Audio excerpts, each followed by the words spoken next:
টানা তাপপ্রবাহের পর দেশের কয়েক জেলায় স্বস্তি এনে দিয়েছে ঝড়ো হাওয়া ও বৃষ্টি। তবে রাঙামাটি, খাগড়াছড়ি ও কক্সবাজারে বজ্রপাতে ৬ জনের মৃত্যু হয়েছে, আহত হয়েছেন বেশ কয়েকজন।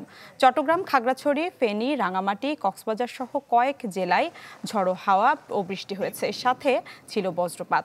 যদিও দাবদাহের তীব্রতা কমেনি খুলনা অঞ্চলে।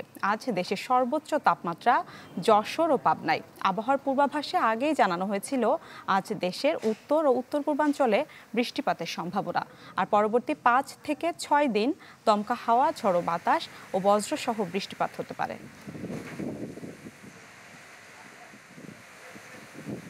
মে মাসের ২ তারিখ থেকে ১০ অথবা ১১ পর্যন্ত বিক্ষিপ্তভাবে কোথাও কোথাও ঝড়ো হাওয়া সহ বজ্রপাত সহ বৃষ্টিপাতের সম্ভাবনা আছে এই মাসের ১০ থেকে ১১ তারিখ পর্যন্ত, এবং তাপমাত্রা কিছুটা সহনশীলতার মধ্যে চলে আসবে এবং আমাদের যে চলমান যে তাপদাহ, সেই তাপটা অনেক জায়গা থেকে প্রশমিত হয়ে যাওয়ার সম্ভাবনা আছে।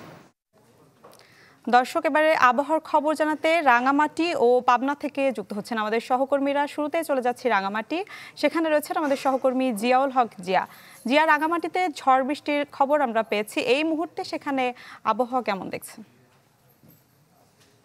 সকাল থেকে আসলে গুড়ি এবং মাঝারি মানের বৃষ্টি হচ্ছিল এবং সেই সাথে বজ্রপাত হচ্ছিল। সেই বজ্রপাতে রাঙামাটিতে ৩ জনের প্রাণহানির ঘটনা ঘটেছে এবং ৭ জনের আহত হওয়ার তথ্য আমরা বিভিন্ন সময় খবরগুলোতে আমরা লাইভে জানিয়েছিলাম।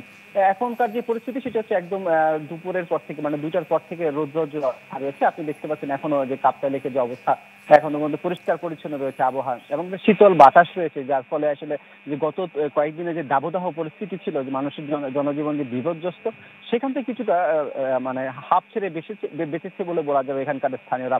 রাঙামাটিতে গত যে দাবদাহ ছিল সেখানে প্রায় ৩৮ ডিগ্রি থেকে ৪০ ডিগ্রি, কখনো ৪১ ডিগ্রি ওঠানামা করেছিল দিনের তাপমাত্রা। এখনকার সকালে যে তাপমাত্রার খবর আমরা জেনেছি প্রায় ৩০ থেকে ৩২ ডিগ্রি পর্যন্ত ওঠানামা করছে। রাঙামাটিতে আজকে সারাদিনে যে বৃষ্টিপাত হয়েছে, রাঙামাটি যে আবহাওয়া পর্যবেক্ষণ কেন্দ্রের যে তথ্য রয়েছে সেখানে ২১ মিলিমিটারের বৃষ্টির তথ্য আমাদেরকে জানিয়েছেন। এবং রাঙামাটির বাগাইছড়িতে যে বজ্রপাত বৃষ্টির কারণে যে বজ্রপাত হয়েছে, সেখানে বাগাইছড়িতে ২ জন মারা গেছে, রাঙামাটির সদরে ১ জন মারা গেছে। রাঙামাটির যে বাগাইছড়ি যে উপজেলা নির্বাহী অফিসার শিরিন আক্তারের সাথে আমরা কথা বলেছিলাম, তিনি জানিয়েছে যে একজন প্রথমজন আসলে যে সকালবেলা মারা গিয়েছে, তিনি আসলে গরুকে খাবার খাওয়ানোর জন্য বাইরে নিয়ে গিয়েছিলেন। সেখানেই আসলে গরু সহ তিনি মৃত্যুবরণ করেন এবং পরবর্তী সাজেকে একজন ঘরের উঠানে কাজ করছিলেন, সেই সময় হঠাৎ বজ্রপাতে তিনিও মারা যান এবং ২ পরিবারকে ১০,০০০ টাকা করে ২০,০০০ টাকা দেওয়া হয়েছে। এবং যারা আহত হয়েছিলেন বাগাইছড়ি উপজেলায় যে চায়ের দোকানে বসে আড্ডা দিচ্ছিল, সেই ৭ জন মানুষকে প্রাথমিকভাবে বাগাইছড়ি হাসপাতালে চিকিৎসা দিয়ে তাদেরকে আবার তারা সুস্থ হয়েছে এবং তারা বাসায় ফিরে গেছেন। এই অবস্থার মধ্যে আসলে বলা যায় যে আবহাওয়া অধিদপ্তর যে তথ্যগুলো দিচ্ছে, আরো কয়েকদিন বজ্রসহ বৃষ্টির সম্ভাবনা রয়েছে। আবহাওয়া তথ্য অধিদপ্তর রাঙামাটি পর্যবেক্ষণ কেন্দ্র থেকে বলা হচ্ছে যে মানুষকে যদি অপ্রয়োজনীয় ঘর থেকে বের না হয় এবং যে বজ্রপাতের সময় নিরাপদ স্থানে থাকার জন্য তারা মানুষকে সতর্ক থাকার জন্য তারা অনুরোধ জানিয়েছিলেন। মিলিয়ে ছিল রাঙামাটি থেকে বজ্রপাত, আবহাওয়া এবং বৃষ্টিপাতের সবচেয়ে তথ্য আমার কাছে। জিয়া, আপনাকে ধন্যবাদ। দর্শক, এদিকে গরম পরিস্থিতির খবর জানাতে যুক্ত হয়েছেন, পাবনা থেকে যুক্ত হয়েছেন আমাদের আরো এক সহকর্মী শাহিন রহমান। শাহিন,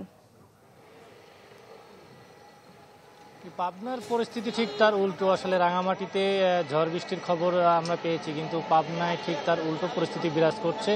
আজকেও স্থানীয় আবহাওয়া অধিদপ্তরের পাওয়া তথ্য মতে পাবনায় তাপমাত্রা রেকর্ড করা হয়েছে সর্বোচ্চ তাপমাত্রা 41 ডিগ্রি সেলসিয়াস, যা গতকাল ছিল 42 ডিগ্রি সেলসিয়াস। অর্থাৎ গতকালকের চেয়ে আজকে তাপমাত্রা 1 ডিগ্রি সেলসিয়াস কমেছে। তবে ব্যবসা গরম এবং তাপপ্রবাহের যে অবস্থা সেটি কিন্তু কমেনি। পাবনা জেলার উপর দিয়ে অতি তীব্র তাপপ্রবাহ যেটি বয়ে যাচ্ছে সেটি কিন্তু চলমান রয়েছে, যে কারণে আসলে সাধারণ মানুষ থেকে শুরু করে সব স্থানেই কিন্তু যে একটি গরমে আসলে খুবই নাজেহাল একটা অবস্থা তৈরি হয়েছে। হাসপাতালগুলোতে এই গরমে আক্রান্ত শিশু এবং বৃদ্ধ রোগী সব বিভিন্ন রোগীর চাপ কিন্তু বেড়েছে। ফসলের মাঠেও আমরা দেখেছি যে বেশ ক্ষতিগ্রস্ত হচ্ছে।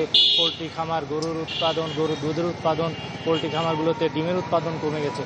সব মিলিয়ে পাবনায় এখন পর্যন্ত যে আসলে বৃষ্টির যে স্বস্তির খবর সেটি এখনও পাওয়া যায়নি। তবে স্থানীয় আবহাওয়া অফিস জানিয়েছে যে আগামী রোববারকে নাগাদ হয়তো বৃষ্টি শুরু হওয়ার একটি সম্ভাবনা রয়েছে। তারপরেই ঝড়, কালবৈশাখী ঝড় এবং শিলাবৃষ্টির কথা রয়েছে। এই হচ্ছে পাবনা সবের মিলা। শাহিন, আপনাকে ধন্যবাদ। দর্শক, রাঙামাটি ও পাবনা থেকে আবহাওয়ার খবর জানাচ্ছিলেন আমাদের সহকর্মীরা।